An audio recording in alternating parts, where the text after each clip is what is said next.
Hello everyone, welcome back to the SBRE. In today's video, we're taking a look at the 2022 thriller movie Shut In, starring Rainey, Qualley, and Vincent Gallo. Shut In tells the story of Jessica, a young mother of two who gets locked in a pantry by her drug-addicted ex-boyfriend Rob and must find a way out of there for the sake of her children, who are not only alone in the house, but are also being stalked by a pedophile named Sammy. How will she protect her kids when she's locked in?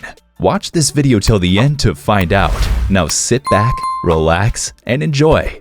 The beginning shows a little girl named Rainey running around the farmland and picking up fresh apples among the rotten ones. She heads back home with a good apple in her hand and gives it to her mom Jessica, who tosses it in the pile of bad apples. But when Rainey insists that she eat the apple she had picked, she had no choice but to agree. Though it looked okay from the outside, the apple was too rotten. Jessica lives in an inherited farmland but is looking to move to the city for more job opportunities. She used to make apple jam from the apples on her farm and sell them for money, but lately all the apples have gone rotten. And because she couldn't afford to pay land taxes anymore, she decides to put her property on sale. We see that she's packed up everything and is ready to move the same evening. The only thing left to pack was the groceries in the pantry. Rainey asks for her help to go to the bathroom, where Jessica sees that there's water leakage. She's glad that they're leaving this rundown house, but Rainey doesn't share her enthusiasm. She wants to stay in the house where she lived with Jessica's grandmother, but Jessica bluntly tells her that she doesn't have any money and they can't afford this house. She packs up all her groceries and loads them in her car before working on clearing up the pantry. The house was so old and damaged that the pantry door doesn't even open from the inside, so to keep it from closing, Jessica blocks it with a brick. She starts to throw all the things inside a garbage bag. She sees her Nana's Bible and decides to keep it. But unknown to her, the brick wasn't tall enough to hold the door. The door slowly starts sliding over the brick before it closes behind her. Jessica immediately panics and tries to open it, but the wood was too tough to open, even if she threw all her weight against it. She also tries using a brick, but fails again. She then sees the hinges on the door that she can unscrew and calls for Rainey. She asks her to bring any tools she can find from the red box on the porch. Jessica is proud when Rainey manages to get the screwdriver for her, but even after that, she fails to remove the hinges, which are very rusted.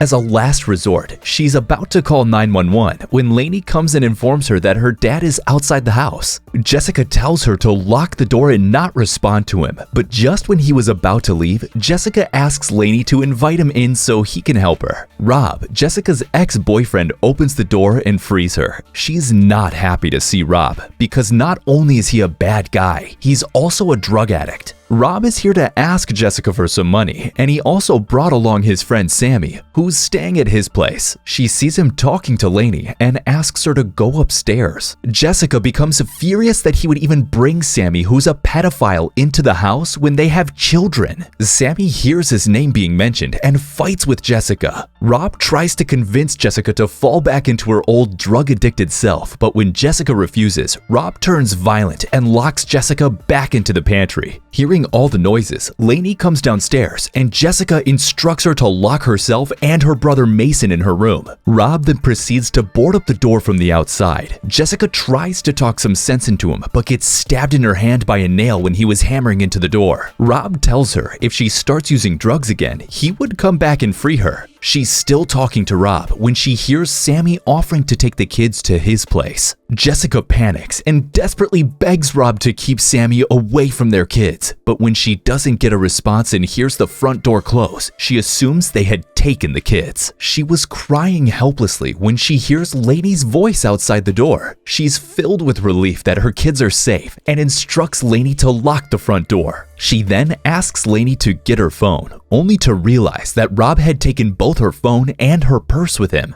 Jessica doesn't give up hope and looks around the pantry for anything that can help her. She finds her old apple jam bottle and feeds Rainey with it. She also asks Rainey to feed Mason and change his diaper, and despite her age, she does the best that she can. But when night comes, Lainey seeks her mom, telling her to come out because she feels scared. Seeing her children so helpless, Jessica realizes she had to get out one way or another, and since she can't break the door, her next best bet would be breaking the tiles and crawling under the house. She instructs Lainey to find a strong metal tool for her, but when she brings back useless things like crayons and a plastic spoon, she becomes annoyed with her. She is helplessly apologizing to her daughter for yelling at her when Lainey returns with a screwdriver that she had found outside the house. With newfound hope, Jessica continuously starts to break the tiles despite her hand injuries. She's confident that she can get out if she just keeps digging, but her hope doesn't last that long when Lainey tells her someone is here again. When she realizes that Sammy's back, she tells Lainey to take Mason and lock themselves in a room. Sammy comes inside and taunts Jessica about her situation. He then goes to find the kids. Jessica desperately tells him to stop and can only helplessly hear as he nears her kids. In a desperate attempt to get Sammy away from her kids, she tells Sammy that Rob had left a lot of drugs with her, and if he comes to her, she would give them all to him. Sammy is immediately tempted by the offer.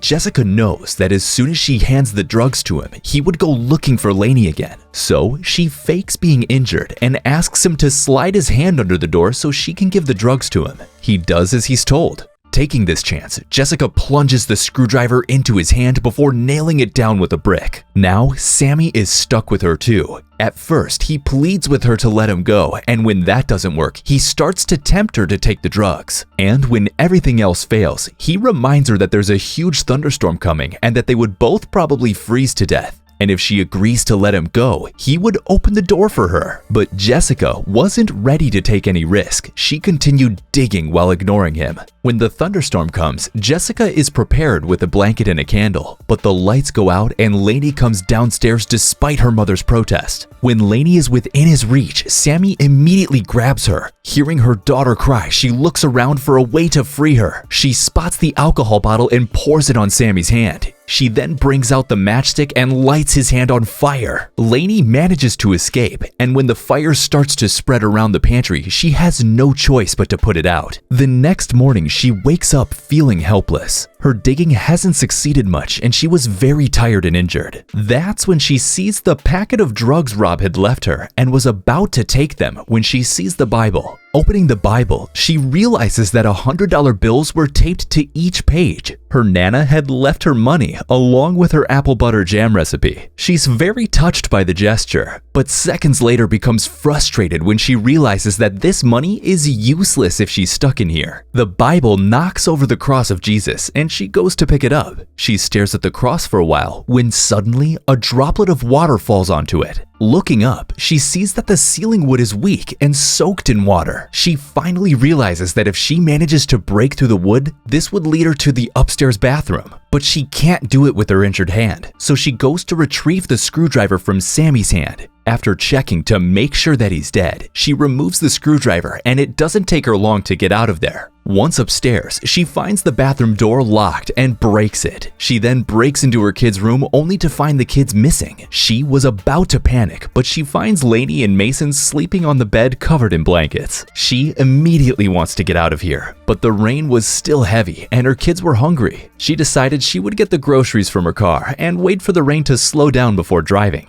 Unwilling to leave her kids in the house, she takes them along with her, but the paper bag holding her groceries breaks and everything falls onto the ground. Her kids were also wet, so she has no choice but to leave them home and rush out to pick up the groceries. As she's picking up the groceries, she sees Sammy watching her through the kitchen window. She immediately rushes towards the house only to find it locked. She breaks into the house from the back door and finds Sammy holding her kids hostage with a knife to Mason's neck. She tries to tempt him again with drugs and promises to give him all her money, but this time, Sammy is looking for revenge. He refuses everything and is about to hurt Mason when Rob arrives with a gun. Sammy lets the children go, but Rob, thinking that Sammy had done something horrible to his children, fires a shot, killing him. Downstairs, Jessica realizes that Rob is still high and is dangerous, so she plays nice with him and offers him all her money, but Rob isn't just satisfied with the money. He sees that Jessica is still clean and asks her to do drugs with him. Seeing that Rob has a gun, Jessica has no choice but to agree. She convinces him that they should eat first and spikes his food with the drugs he had left. As a last, desperate attempt to escape, Jessica tries to grab Rob's gun, but he's faster and becomes furious at her for trying to play him. He is about to inject her with drugs when he starts feeling dizzy. Whatever Jessica had mixed in his food had finally kicked in. She takes this chance and pushes Rob out of the window, killing him. In the final scene, we see that Jessica still lives at the house. The apple farm is blooming again, and she had started a business of making apple jam using her Nana's recipe. That was it for today, guys. We hope you enjoyed the video. What are your thoughts about this movie? Would you watch it?